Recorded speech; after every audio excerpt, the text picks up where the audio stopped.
notes their parents were murdered right next to them. As Hamas conducts and murders innocent civilians.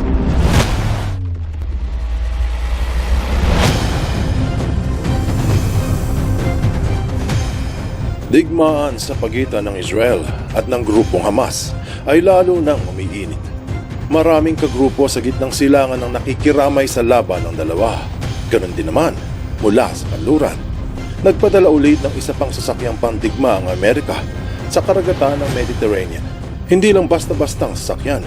Ito ay isa sa pinakamabagsik na submarine sa mundo na may kargang thermonuclear weapons. Mas malakas pa sa pinagsamang atom at plutonium na bomba na pinasabog sa Hiroshima at Nagasaki.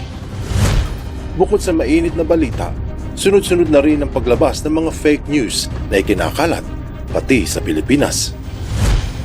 Mayroong mga naniniwala at marami din namang naghihinala. Ang tanong, totoo ba?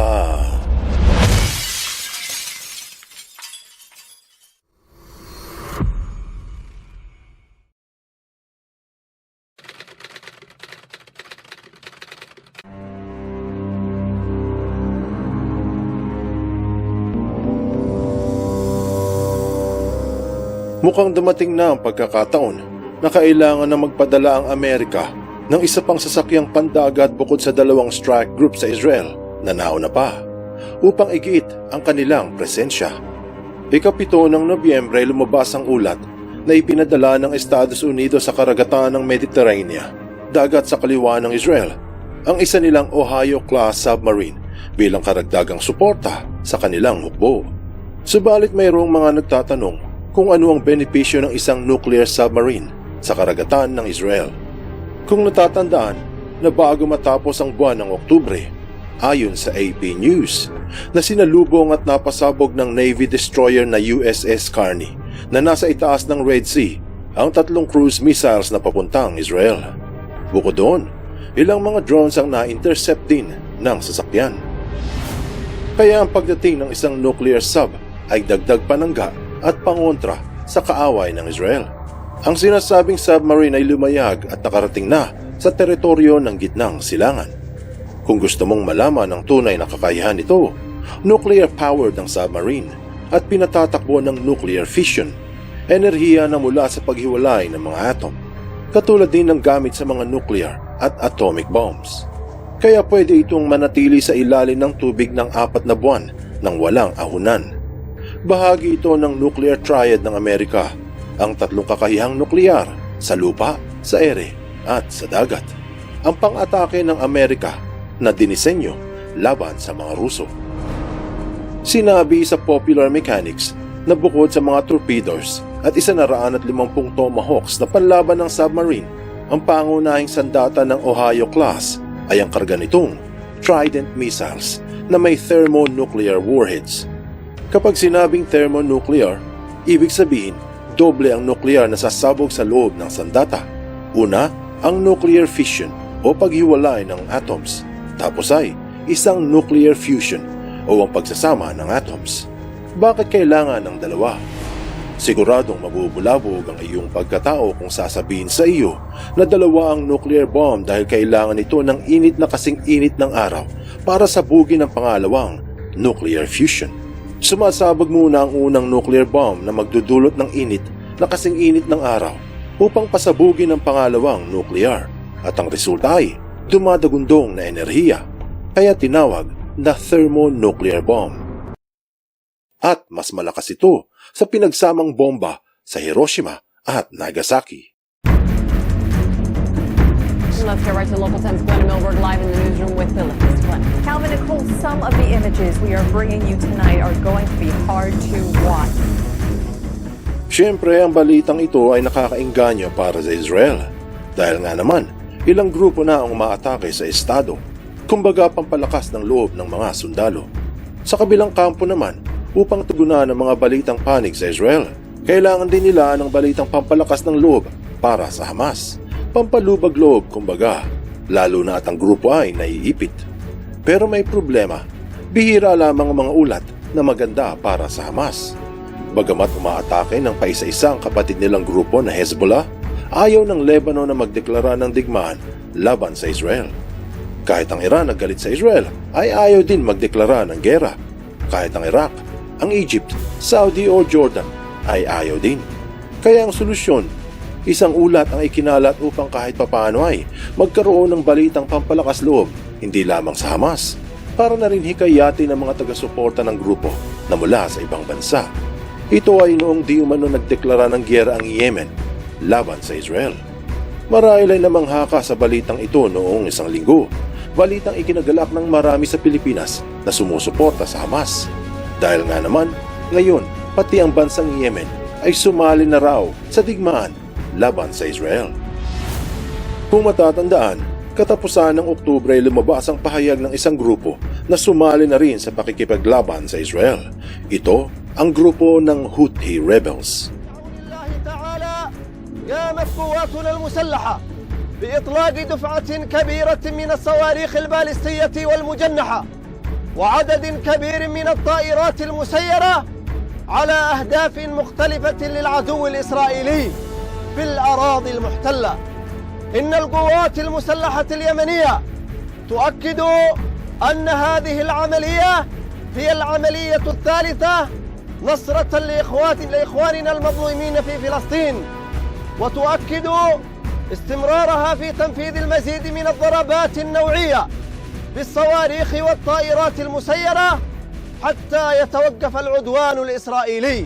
Sinabi ng tagapahayag na sa tulong ng Diyos nagpalipad sila ng ilang malalaking ballistic missiles at mga anti-aircraft missiles at mga drone sa kalabang Israel upang magbigay suporta sa mga kapatid nilang taga-Palestina. At ang nagsagawa nito, ayon sa tagapagsalita, ay ang Armed Forces ng Yemen o ang kanilang hukbong sandatahan. Dahil dito, kumalat sa social media na mayroon ng bansa sa gitnang silangan na nagdeklara din ng giyera laban sa Israel bukod sa Hamas. Magandang balita para sa lahat ng sumusuporta sa grupo, lalo na yung mga nasa Pilipinas.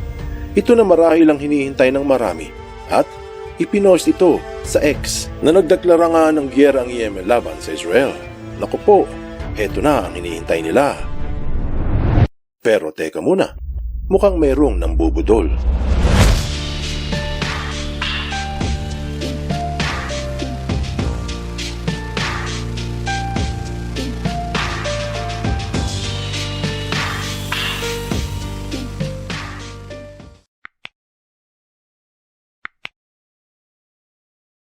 Ano ang kumakalat na fake news?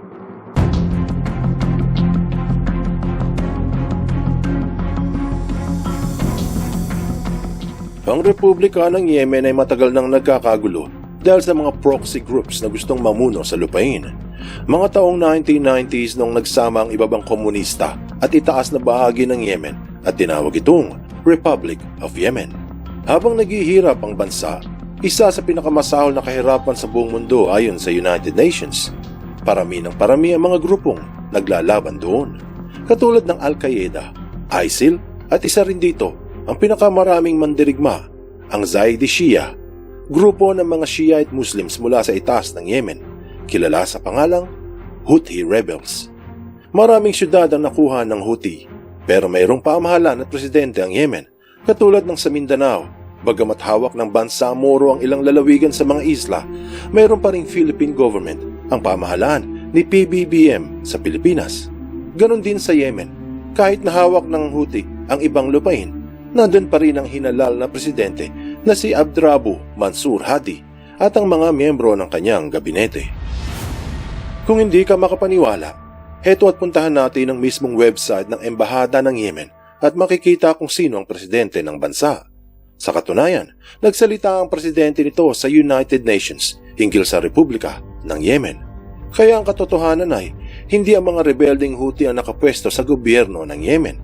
Kaya noong nagpahayag ang mga ito na nagdeklara daw ng digmaan ng Yemen laban sa Israel, ito ay pagpapanggap ng grupo na sila ang namamahala sa bansa. Parang sa Pilipinas din, halimbawa, kung makikipagdigma ang bansang Moro laban sa Malaysia, hindi pwedeng sabihin na ang nakikipagdigma ay ang buong Pilipinas. Ganon din sa Yemen, mga rebelding Houthi ang nagdeklara.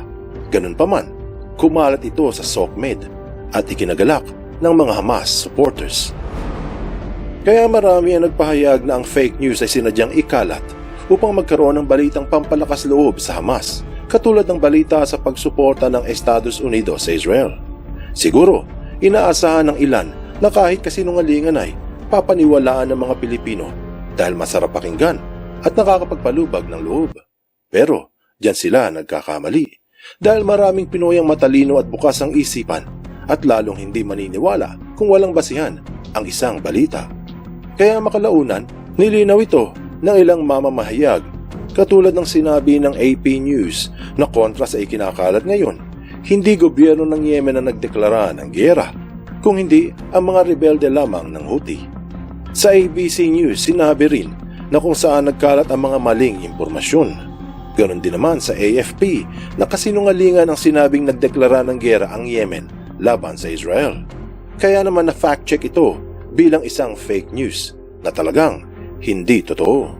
Sinabi na ang nagdeklara ng giyera ay mga rebelding Houthi, hindi ang pamahalaan ng Yemen. Sa kasalukuyan, ang pagpapakita ng lakas pandagat ng Estados Unidos ay senyales ng kanilang matibay na suporta sa Israel, 2 carrier strike group at ang parating na nuclear submarine na may kargang thermonuclear warheads. Siguro kung sakaling may mga Arabong bansa na magdeklara ng giyera laban sa Israel. Marahil sa hinaharap, marami pang fake news ang magkakalat sa social media upang magbigay ng pampalakas loob sa Hamas. Pero maraming matalino at bukas ang isipang mga Pilipino na siguradong sinisiyasat muna ng maayos ang isang balita kung ito ay totoo o pambubudol. Anong aral ang mapupulot dito? Naglalabasan ng maraming balita hinggil sa labanan sa pagitan ng Israel at ng Hamas. Pero hindi lahat ay katotohanan. Minsan ang balita ay masarap pakinggan at nakakapagpalubag ng loob. Pero kung ito ay kasinungalingan na ginagamit lamang para mabudol ang mga Pilipino, ito ay walang silbi at hindi dapat pagtuunan ng pansin. Ika nga nila, ang naniniwala sa sabi-sabi ay walang bait sa sarili. Habangan ang mga susunod na pangyayari hinggil sa digmaan ng Israel laban sa grupo ng Hamas. Tandaan, katotohanan ng susi sa tunay na kalayaan.